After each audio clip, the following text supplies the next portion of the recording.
Ini adalah pathway lengkapnya kita. Jadi kami menerima siswa dari mulai selesai kelas 9 atau SMP kelas 3.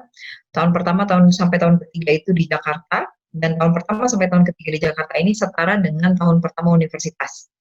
Jadi kalau biasanya tahun pertama sampai tahun ketiga SMA itu lulus SMA, kalau di tempat kita itu lulus tahun pertama universitas. Jadi nanti begitu melanjutkan ke misalnya ke UK, ke Australia, Singapura, Malaysia itu masuknya tahun kedua. Bisa juga nambahin lagi di Jakarta 1 tahun lagi, nanti terus di UK atau di Singapura atau di Malaysia itu masuk tahun ketiga. Jadi selesai. Oke. Selanjutnya, ini adalah kurikulum yang kami pakai. Kita kerjasama dengan Edexcel dan BTEC, ini ada 2 ya.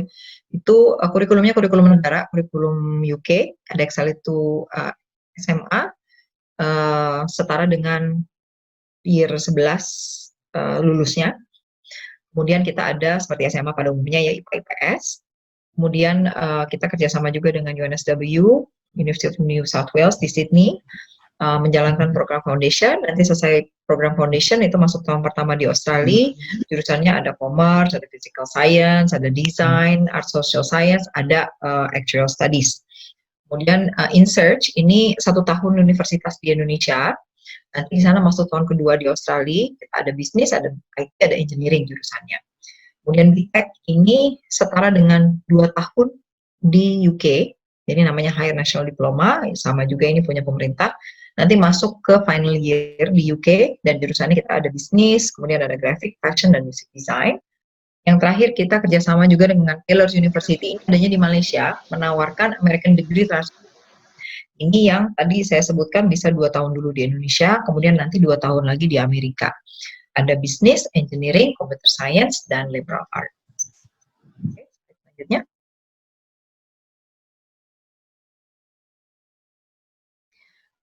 Ini university partner dan awarding body kita yang tadi saya sudah sampaikan. Northumbria University, ini Alvina sedang belajar di sana. Ini di UK ya, Coventry, EWE, Oxford Brookes, ini semuanya di UK. Yang di bawahnya ini ada di Malaysia, ada yang di Australia, kemudian ada yang di Amerika. Deakin ini juga di Australia. Oke.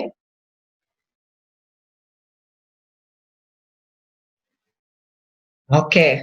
Panjang ya, mohon maaf kalau rasanya kepanjangan. Terima kasih atas hadirnya di acara ini.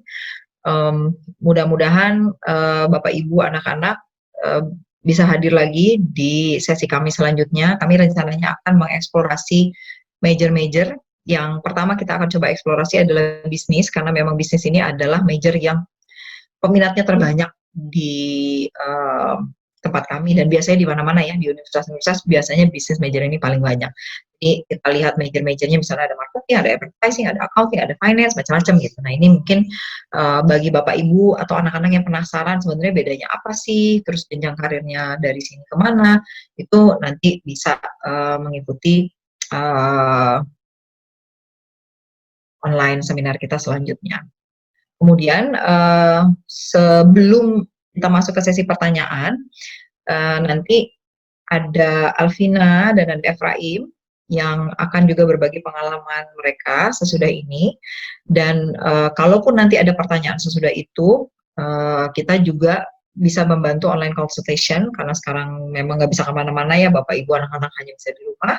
Kita melakukan online consultation dengan Miss Riani, dengan Miss Agatha, Miss Kori, Mr. Dante. Tadi wajahnya sudah ditampilkan ya live waktu pertama kali, sekarang ada foto-fotonya, jadi bisa kelihatan seperti apa. Nah itu Mr. Dante online, jadi bisa dilihat mukanya seperti apa.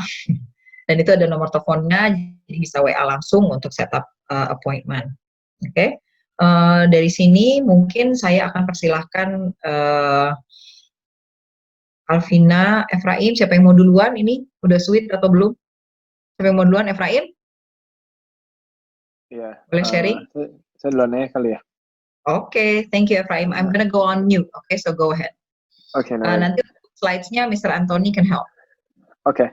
Oke, thank you. Oke, halo, selamat siang semuanya. Siang ya di situ, jam 3 kayaknya. Nama saya Efraim Onesimo, sekarang sekolah di UTS, University of Technology Sydney. Ya, udah pasti di Sydney itu. Jadi saya ambil jurusannya bisnis kan, ambil marketing communication. Kenapa pilih marketing communication? Karena emang suka aja marketing gitu, emang dari dulu suka ngobrol sama orang. Uh, Belajar sekarang udah di 2 semester terakhir, jadi habis ini nanti ada 1 semester lagi itu sudah lulus. Um, jadi dulu sebelum di Sydney, pas experience saya dulu memang mulai dari UJC, jadi udah sama tim mereka ini dari dulu udah langganan sampai UTS in Search sampai akhirnya saya masuk sini. Jadi hari ini saya mau cerita dikit aja pengalaman di sini sama pas nyampe di sini ngapain aja. Jadi dulu pas sampai di Sydney ya, saya di sini nggak begitu kayak pakai akomodasi dari universitas karena dulu sebelumnya udah pernah ke sini ya kan, jadi udah kayak tahu jalan-jalannya gitu. Sama sisanya paling tempat makan atau apa gitu Google sendiri. Jadi waktu itu datang sama keluarga. Uh, Kalau misalkan murid-murid ya di Australia di Sydney itu kayak menurut saya mereka lumayan welcome sih, karena kan emang di Sydney baik yang sekolah gitu kan, jadinya kebanyakan mereka ya udah yang, tapi ya lebih jelasnya yang penting kita semua ngerjain tugas yang betul, pasti pasti jadi favorit, pasti baik temennya di situ. Uh, Kalau soal akomodasi ya, jadi kalau akomodasi tuh ada macam-macam di sini. Kita tinggal milih aja mau pilih tinggal di dorm kayak student accommodation atau mau cari kayak apartemen sendiri, mau sewa sendiri. Um, jadi harganya pun beda-beda. Dulu sekarang kan saya tinggal di suburb, jadi di luarnya kota lah gitu, di pinggiran-pinggiran kota. Jadi dulu saya tinggal di Urbanes. Jadi Urbanes itu student accommodation. Dia macam kayak apartemen tapi isinya murid-murid semua gitu kan. Uh, Fasilitasnya lumayan banyak sih. Ada kayak game room, ada gym, ada kayak komunitas-komunitas kecil di situ. Uh, tapi menurut saya agak mahal ya di situ, karena itu juga tempatnya di kota kan, di tengah-tengah kota, jadi agak sedikit mahal. Kalau nggak salah waktu itu saya bayar per minggu 480 kalau nggak salah. Itu pun satu unit udah bagi 6 orang. Walaupun kayak ada kamarnya sendiri, ada waktu itu ada 6 kamar, tapi kamarnya kecil-kecil gitu. Jadi saya agak ada komunitasnya, maksudnya oke lah gitu. Cuma kalau mau cari yang lebih murah lagi, jadi waktu itu saya carinya sengaja yang lebih murah lagi kan, karena ya cuma buat tinggal aja gitu, kayak agak, kalau terlalu mahal kayak buat agak males gitu kan. Jadi akhirnya saya cari yang di pinggiran kota, terus karena emang ada kenalan waktu itu tinggal di tempat mereka, jadi ada temen dari saya ke gereja, jadi ada temen di gereja tinggal di rumahnya sekarang. Jadi saya sewa satu kamar di apartemen dia. Waktu ya lumayan lah. Dulu bayar 480, sekarang per minggu 250. Jadi sebetulnya itu sangat amat mengurangi kayak living cost gitu kan. Jadi bisa ditabung duitnya. Yang susah ya waktu itu pas susah adaptasinya mungkin pas baru sampai, pas masuk pelajaran-pelajaran gitu kan kita suka bingung, kadang nggak ada yang tuntun kan ke kelas bagaimana, terus dapat info di kelasnya dari mana, jadi dulu butuh kayak beberapa hari buat adaptasi untuk kayak nyari-nyari kelasnya di mana dan sebagai hal gitu. Untungnya karena saya UTS in Search kan, saya UTS in Search dari Indonesia. Jadi waktu itu ada beberapa teman juga, kita bareng-bareng berlima kalau nggak salah kita kesini. Jadi kita sama-sama satu kuliahan, jadinya saling bantu loh gitu. Jadinya nggak begitu ribet. Uh, jadi saya di Sydney itu jujur pas lagi kuliah emang nggak pernah ikut acara-acara kayak kuliah gitu sih. Karena di sini kan orang-orang Indonesia juga banyak, macam ada namanya PPIA, jadi itu Perhimpunan Pelajar Indonesia Australia. Jadi itu kayak asosiasi murid-murid Indonesia lah, kira-kira kayak gitu. Di setiap universitas tuh mereka itu ada gitu, dan mereka di setiap universitas ada komunitas PPI-nya sendiri gitu. Jadi setiap musim mereka ada acaranya sendiri lah gitu. Jadi kalau misalkan mau ikut juga bisa gitu. Saya di sini emang nggak pernah sih ikut gitu.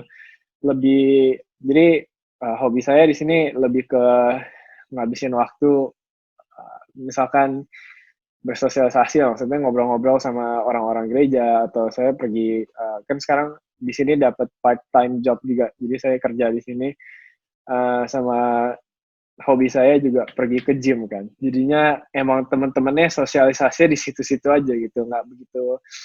Karena menurut saya komunitas PPA tuh terlalu besar gitu. Saya kadang suka pusing kalau yang terlalu banyak anggota gitu kan, bukannya mau sombong tapi memang kayak terlalu rame aja gitu anggotanya. Tapi itu bagus sih uh, buat kumpulin kayak resume gitu, buat cari kerja juga lumayan, karena nanti kan bisa ketahuan tuh udah pernah ngurusin ini, ngurusin itu, jadinya bantu-bantu buat nyari kerjaan juga di situ. Saya di situ kerja di toko suplemen fitness, jadi kayak toko retail gitu.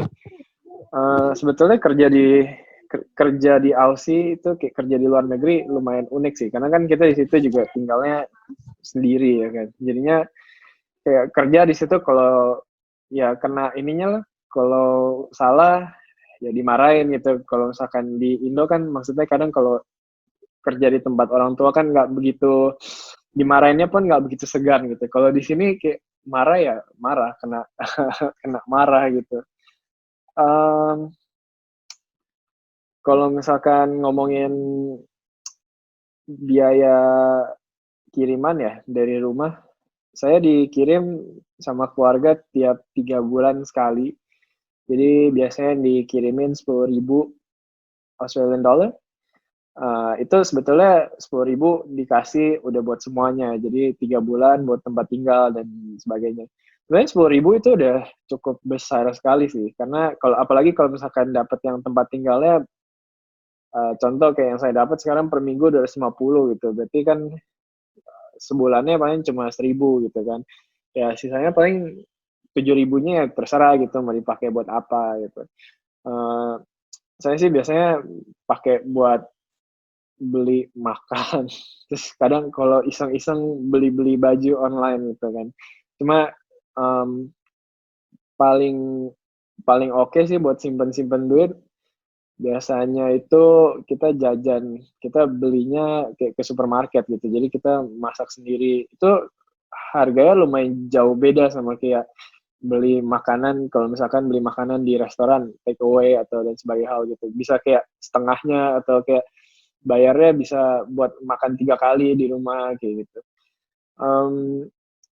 Jadi ya buat konklusi, maksudnya belajar di luar itu lumayan lumayan seru lah gitu. Jadi nggak begitu menyeramkan gitu. Karena teman-teman pasti ada di sini, komunitas karena sangat banyak gitu, dan everyone is very welcome. Uh, Kalau misalkan kadang takut bersosialisasi dan sebagai hal, itu sebenarnya tenang aja sih, karena di sini orang-orang Indonesia itu banyak sih, banyak sekali gitu ya. Ini yang di slide ini foto-foto, ya satu foto aja sih, saya lagi kerja ini. Jadi temennya bule kalau di situ kalau lagi kerja. Jadi ya mau nggak mau harus berusaha bersosialisasinya sama bule gitu. Bagus. Kayaknya ya itu aja sih kayaknya. That's the thing. Thank you semua. Oke, terima kasih Efraim. Sekarang kita ke Alvina ya, sebelum saya jawab pertanyaan dari grup. Boleh. Selamat Hai siang Alvina. Hai, hai Miss. Selamat siang semua. Perkenalkan, saya Alvina, mahasiswi jurusan Business and Marketing di Northumbria University di negara United Kingdom. Tepatnya di kota Newcastle upon Tyne. Aku mengambil di Northumbria University ini di September intake-nya tahun lalu, jadi September 2019. Dan karena hanya 2 semester di sini, saya akan lulus pada bulan Juni ini untuk mendapat gelar sarjana saya. Nah, sebelum menyelesaikan sarjana di Northumbria University ini, aku mengambil program UIC yang 2+1, berarti 2 tahun di Indonesia dan 1 tahun di luar untuk sarjana. Dan di UIC, aku mengambil jurusan Business H&D Marketing di Jakarta. Untuk pengalaman aku sendiri selama tinggal di Newcastle, United Kingdom ini sangat menarik. Karena selama pengalaman aku tinggal di sini, aku jadi terekspos dengan pengalaman-pengalaman yang baru dan belajar di suasana dan lingkungan yang sepenuhnya baru. Dan untungnya program yang ditawarkan UIC yang saya jalani sebelumnya itu sangat membantu untuk membuat beradaptasi cepat dengan sistem belajar di sini, terutama secara akademis. Dan dengan belajar di sini, di luar negeri, aku juga jadi belajar banyak hal di luar hal akademis. Misalnya ya, yang pasti belajar hidup sendiri, dan sepenuhnya harus independen menjalani sehari-hari. Juga belajar untuk bersosialisasi dengan beragam kebudayaan lah ya, karena teman-temannya bukan dari Indonesia aja, tapi ada dari negara-negara lain, negara Asia atau negara Eropa lainnya, dan sebagainya. Nah, untuk teman-teman yang tertarik untuk kuliah di luar negeri, tapi bingung karena takut sulit misalnya, itu sebenarnya nggak usah takut, karena sebenarnya akan dibantu banyak dari banyak pihak. Misalnya, aku tuh udah dibantu banyak bahkan dari Unistart. Unistart itu agen yang disediakan dari UIC sendiri. Dan Unistart tuh waktu itu bantuin aku banyak banget. Contohnya tentang apply ke universitas yang dipilih, lalu berkonsultasi tentang kebutuhan visa, kebutuhan dokumen. Lalu dokumen-dokumen yang udah dikumpulin itu langsung dikumpulin aja ke Unistart dan mereka akan bantu untuk berkomunikasi dengan pihak universitasnya. Nah, bantuan tersebut itu sangat mempermudah saya untuk masuk ke Northumbria University ini. Dan di Northumbria sendiri ada layanan untuk membantu kedatangan murid di airport supaya tidak tersesat mungkin. Namun waktu saya ke sini sendiri sih, waktu itu saya sampai ke kota lain terlebih dahulu dan naik kereta untuk ke Newcastle-nya. Jadi saya nggak mampir ke airport, tempat layanan dari universitas hadir. Terus kalau ngomongin respons masyarakat lokal maupun mahasiswa yang sudah lebih dahulu ada di sini itu, beruntungnya kalau ditanya begitu, saya sangat bersyukur karena orang-orang yang berada di kota ini tuh mereka welcome banget terhadap murid-murid internasional. Dan mungkin juga efek karena kota Newcastle ini sendiri kota pelajar kali ya, jadi udah dipadati dengan banyak pelajar internasional dari dulu. Jadi masyarakat-masyarakat lokal sih udah biasa banget kalau lihat murid internasional memadati kotanya, itu tuh udah biasa. Lalu mengenai tempat tinggal ya. Kalau untuk pilihan tempat tinggal sendiri di sini sih ada beragam pilihan. Misalnya ada pilihan akomodasi privat yang tidak berasosiasi dengan universitas. Tapi ada juga yang disediakan universitas yang biasa lebih mahal, namun lebih dekat ke universitas pastinya. Kisaran biaya tempat tinggal mungkin sekitar 100 sampai 200 pounds per minggu, tergantung lokasi dan fasilitas. Dan bayar akomodasi di sini itu dihitungnya sistemnya per minggu, tapi bayarnya bayarnya tuh melalui installment. Jadi misalnya 1 tahun itu 4 kali pembayaran. Jadi bukan per bulan bayarnya. Untuk tips milih akomodasi, mungkin supaya tidak salah pilih lokasi, ketahui dulu di mana lokasi gedung universitas yang akan sering dikunjungi, di mana kelas-kelas kalian. Karena gedung universitas itu biasanya ada banyak, dan jarak dari satu gedung ke gedung lainnya itu tidak terlalu dekat. Jadi untuk mempermudah aja. Kedua, cari tahu lokasi convenience store terdekat atau mini mart seperti itu untuk mempermudah belanja kebutuhan, apalagi kalau ada kebutuhan mendadak. Dan ketiga, kalau booking akomodasi itu sebaiknya sejak jauh-jauh hari, karena besar kemungkinannya untuk mendapat cashback atau diskon. Karena biasanya itu banyak, apalagi kalau sebelum intake baru, itu pasti akomodasi-akomodasi sangat sangat berlomba-lomba untuk mendapat murid baru gitu. Dan untuk belajar di luar negeri itu mengenai kendala-kendala misalnya. Kendala-kendala itu pasti hadir lah ya, bisa besar, bisa kecil.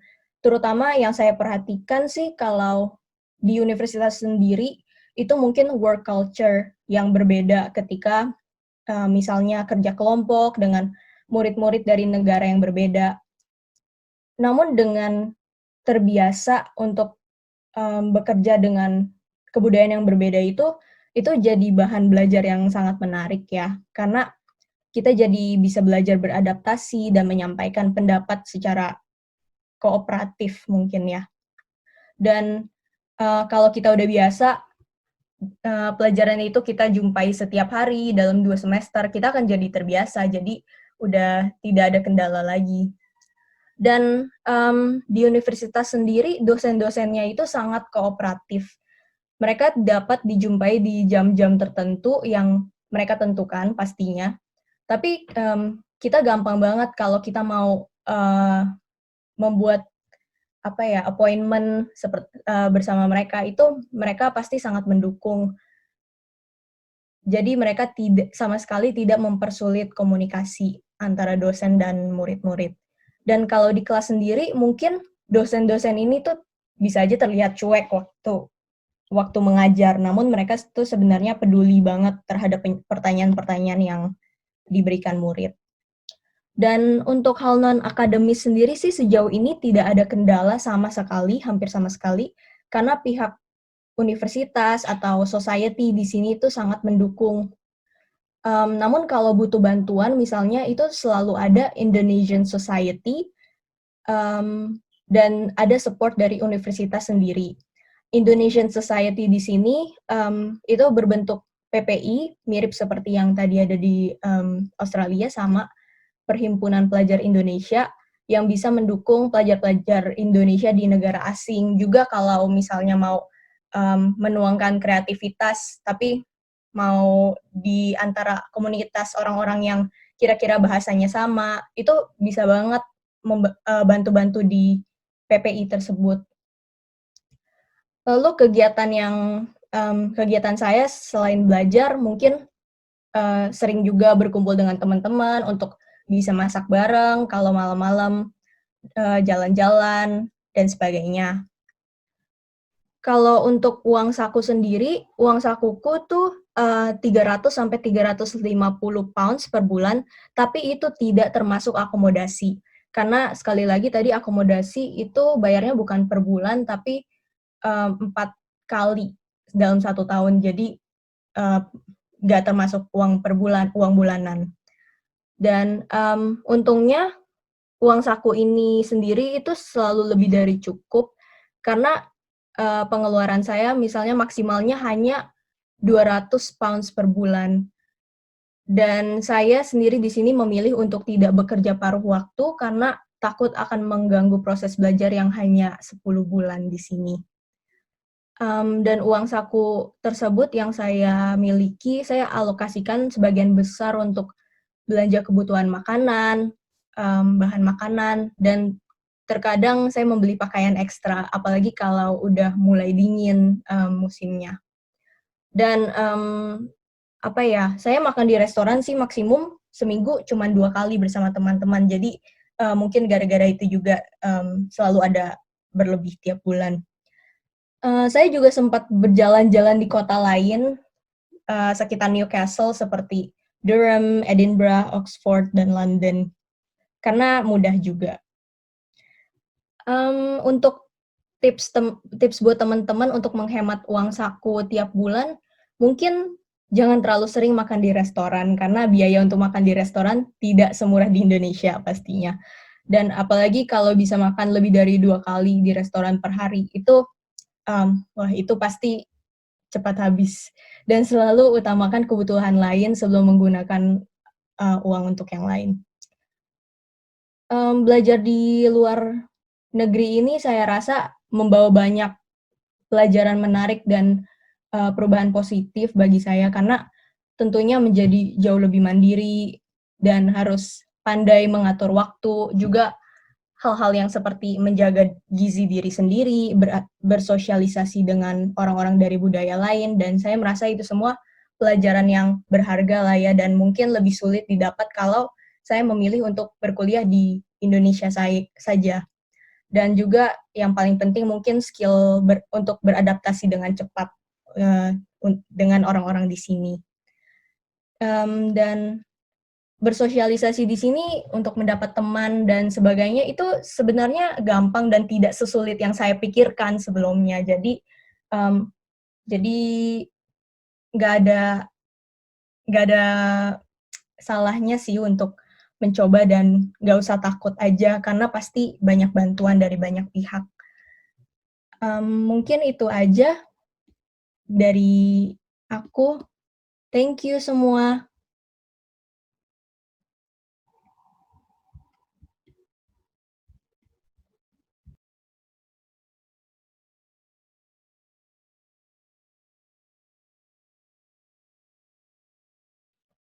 Terima kasih banyak Alvina. Tadi ada satu pertanyaan nih mungkin buat Efraim, tapi mungkin juga bisa di ini ya Alvina, biar Efraim sama Alvina bisa ini dulu nih, bisa bisa melanjutkan kegiatan karena di sana jamnya kan aneh, nggak kayak kita di sini. Apa rencananya Efraim di sesudah ini ya tadi ya, sesudah lulus kuliah ya rencananya Efraim. Mungkin Alvina juga bisa sharing juga nanti ya Efraim dulu. Kalau plan saya sendiri sih sekarang habis selesai kuliah, misalkan habis selesai S1 bachelor's, habis ini mau ambil temporary residence. Jadi itu dapat kayak 2 tahun buat kerja. Habis itu ya sisanya terserah mau lanjut masters apa pulang. Tapi itu cuma bisa dapat sekali sih. Jadi nggak bisa kayak habis S1 TR terus S2 terus TR lagi.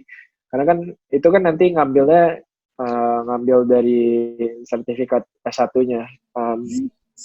Kalau misalkan ambil S1 habis itu S2 terus baru ambil TR itu dikasihnya lebih dari 2 tahun kayak kalau nggak salah dikasih 4 tahun waktu itu. Tapi ya itulah udah terlalu lama sekali sekolah. Jadi kayaknya habis ini mau langsung cari kerja di sini. Oke, terima kasih Efraim. Alvina mungkin rencananya apa? Rencana aku sih abis lulus sarjana dari sini aku bakal balik ke Indonesia sih, nggak ada rencana menetap di sini. Tapi kalau rencana S2 atau master itu sebenarnya masih ada, tapi nanti mungkin lihat kondisi juga dan mau kerja dulu sih di Indonesia. Oke, sekali lagi terima kasih Alvina, terima kasih Efraim atas sharingnya, atas kehadirannya di forum ini walaupun jauhnya luar biasa ya. Hopefully I'll see you soon ya in Indonesia. Stay safe, stay healthy, don't go outside, di rumah aja ya. Oke, thank you. Thank you. Untuk Efraim dan Alvina mungkin akan meninggalkan forum ini biar bisa melanjutkan kegiatannya. Sekali lagi terima kasih. Bye. Bye, thank you. Bye. Oke, untuk selanjutnya mungkin saya akan mencoba menjawab beberapa pertanyaan dari grup yang tadi sudah diberikan. Ada mungkin pertanyaan yang akan saya coba gabung-gabung gitu ya, karena mungkin pertanyaannya bisa dijadi satu ininya jawabannya. Oke.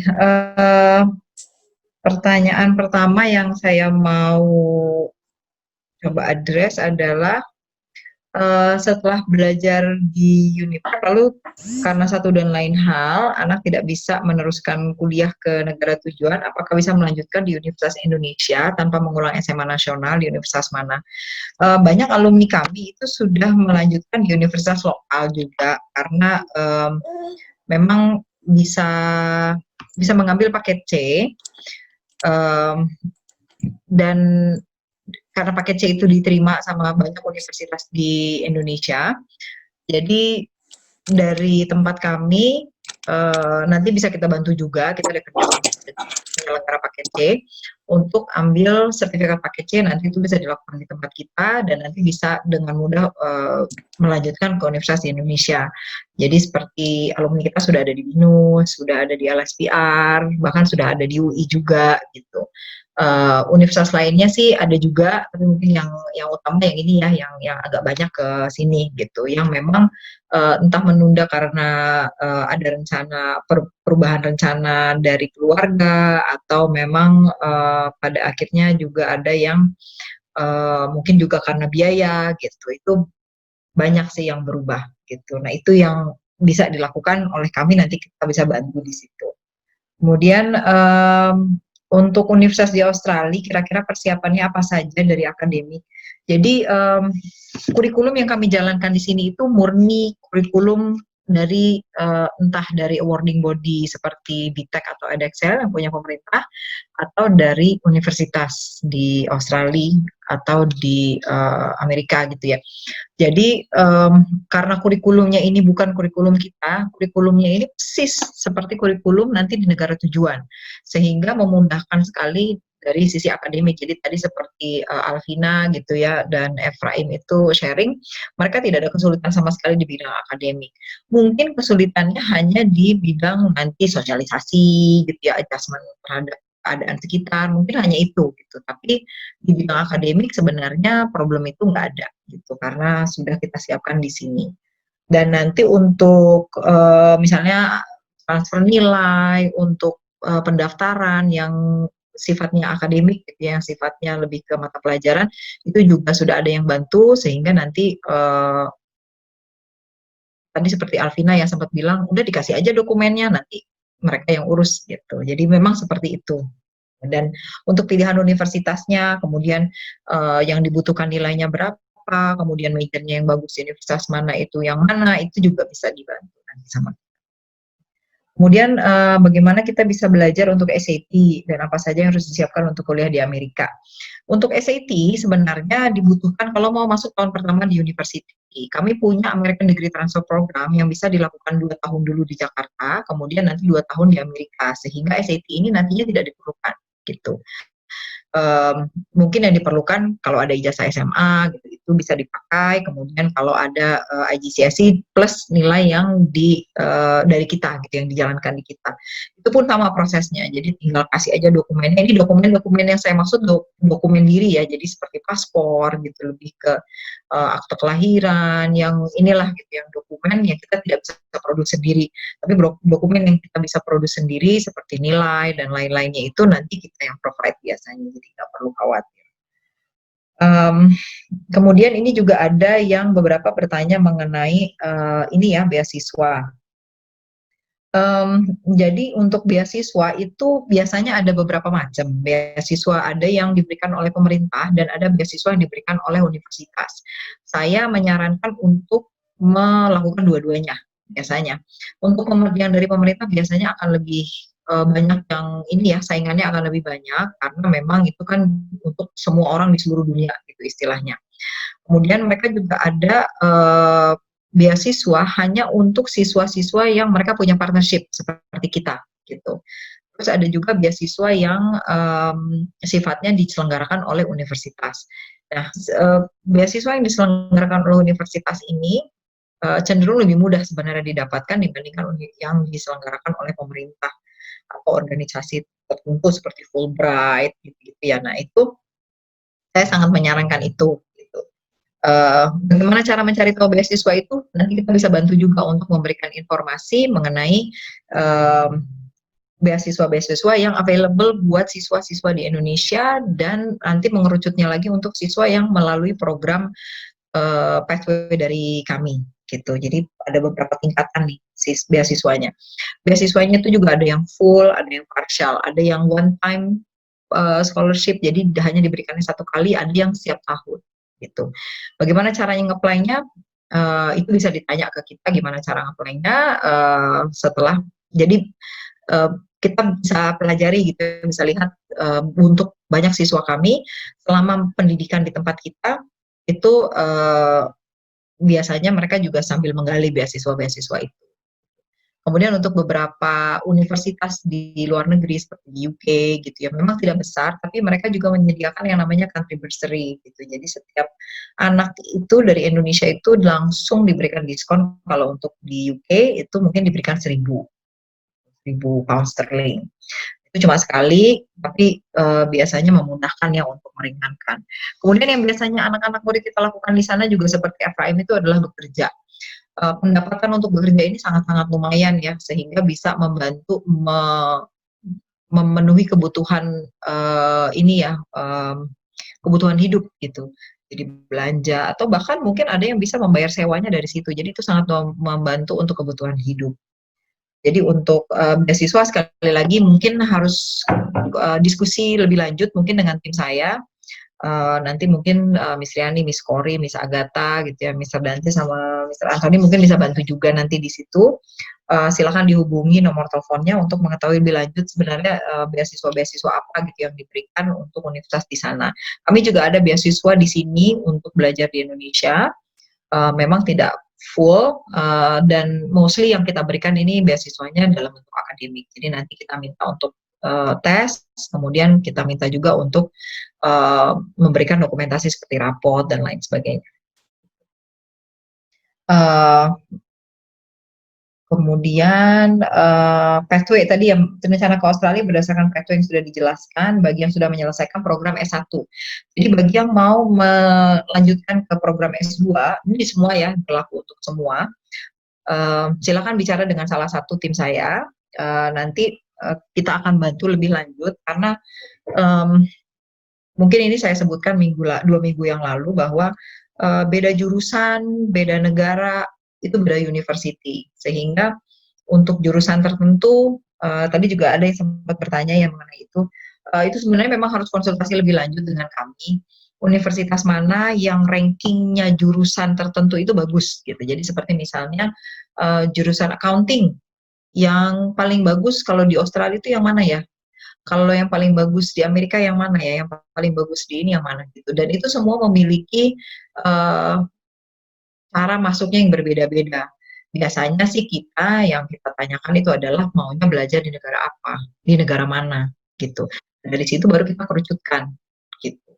Tapi kita bisa memberikan pilihan semuanya juga. Gitu. Di Australia yang bagus biasanya untuk ini, di Amerika ini, di di Australia ini, di Malaysia, Singapura gitu. Tapi balik lagi kita harus lihat lagi berasal dari program yang mana nih gitu. Kalau programnya dari program diploma UK gitu ya, mungkin jalur yang bisa diambil itu ke UK. Nanti kita bantu cari universitasnya yang mana. Gitu. Jadi agak lebih panjang nih konsultasinya dan harus one on one gitu. Karena kita juga biasanya bantu untuk membuatkan study plan. Study plan ini harus sangat-sangat spesifik gitu ya, dan harus satu-satu karena setiap orang studinya berbeda, jenjang waktu yang dibutuhkan untuk studi itu berbeda, kemudian negaranya juga berbeda, degree-nya juga berbeda, mau ngambil berapa degree juga beda-beda gitu. Kemudian untuk ini juga tadi ada yang bertanya mengenai PNS ya. Tadi ada yang membantu menjawab juga mengenai ini ya LPDP. Kembali lagi beasiswa S2 itu ada juga per university ada dan bisa mungkin ditanya nanti informasinya ke kita. Sebenarnya ada salah satu placement unit kita namanya Unistart gitu. Unistart ini yang membantu untuk placement atau membantu siswa untuk berangkat ke luar negeri. Jadi mungkin nanti informasinya bisa mungkin nanti dari timnya Miss Riani bisa membantu memberikan nomor telepon atau cara menghubungi Unistart gitu ya, entah via telepon atau via email. Kalau untuk Rusia, saya terus terang belum tahu informasinya, belum punya informasinya. Sejauh ini belum ada siswa kami yang ke Rusia dan belum ada spesifik pathway untuk ke Rusia. Jadi mohon maaf, mungkin saya harus cari tahu dulu informasi mengenai Rusia. Nanti bisa kita coba share kalau sudah ada informasinya. Sejauh ini, tambahan pertanyaan ya, S2 beasiswa untuk double degree. Untuk double degree balik lagi tergantung fakultasnya juga. Jadi setiap university itu masing-masing fakultas itu juga punya beasiswa masing-masing. Jadi misalnya fakultas bisnis, fakultas engineering itu mereka punya beasiswa masing-masing. Jadi double degree-nya ini double degree apa dulu, itu harus dicari tahu ke fakultasnya dan harus dicari tahu ke universitasnya. Kemudian untuk ADP, universitasnya pilihannya banyak sekali. Di US itu kita ada saat ini, maaf saya lihat data saya sebentar. Untuk di Amerika itu ada saat ini 92 universitas. Kemudian di Kanada, tadi ada yang sempat bertanya juga ya tentang Kanada, bisa melalui program kita ADP, itu yang American Degree Transfer Program, itu bisa menjalankan program ADP dulu, kemudian transfer ke Kanada. Saat ini di Kanada kami ada kerjasama dengan 11 universitas. Kemudian, ini ya, lulus MYP bisa daftar programnya apa saja. Mungkin bisa konsultasi nanti Miss Riani atau Miss Kori atau Miss Agatha bisa bantu untuk menjawab pertanyaan ini. Dan kalau Bapak Ibu bisa dihubungi, mungkin bisa sekalian juga diberitahukan mungkin prosesnya gitu, untuk MYP. Banyak sih yang MYP, ada beberapa ya Miss Riani. Ya, mungkin aku bantu jawab di sini saja. Kalau untuk MYP itu bisa mendaftar untuk ke program UIC maupun Uniprep ataupun ADP nanti. Gitu. Jadi basically dari MYP selesai kelas 10 memang kita ada kriteria nilainya, tapi nanti bisa join ke program lanjutan seperti UIC atau Uniprep seperti itu. Nanti mungkin aku bisa kasih kontak di WA, aku bisa jawab di WA sih, di WA group. Oke, terima kasih Miss Riani. Ya. Sepertinya itu saja ya pertanyaannya. Ada yang saya miss kira-kira? Cukup Miss Riani. Sudah semua ya, sudah terjawab semua. Terima kasih sekali lagi Bapak-Bapak, Ibu, anak-anak atas waktunya di hari ini. Apabila masih ada pertanyaan, silahkan pertanyaan diajukan langsung karena sudah ada nomor telepon dari Miss Yani, Miss Kori, Miss Agatha, Mr. Anthony, dan Mr. Dante yang siap menjawab, dan bahkan kalau diperlukan untuk online consultation bisa dilakukan juga. Sekali lagi, mungkin itu dari saya. Terima kasih, selamat siang, dan mudah-mudahan kita bisa bertemu di online seminar selanjutnya. Oke, saya undur diri. Selamat siang. Terima kasih Miss. Terima kasih semuanya. Terima kasih Miss. Ya.